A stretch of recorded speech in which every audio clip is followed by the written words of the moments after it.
when you start to learn it, it's like, damn, this technology that's at the cutting edge really is not that hard. Right, that's what I thought. And so it's like, it's just amazing where this blockchain is all of the rave, and it's like you're already learning it. People, it's scary because it's new. That's like what it comes down to at some point. I think at least a good chunk of it is that it's new. So people are like, well, I don't know. Your thoughts start looming. Like no one knows how to do it. Where am I going to learn to do it? People are teaching themselves. So who can teach me? Do I need to teach myself? That's scarier than just watching a video. Things like that start to get people thinking, get people worried. But like if you just dive in and you have a background of any programming, even if you don't, you just got to start. You know, like how are you going to learn it if you don't just begin? Naval Ravikant. Yeah. He says.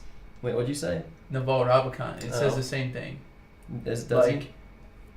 Everyone in the world is just winging it. Yeah. It's not too off. We are. And it just takes that moment of change. Right. And that's the hardest part.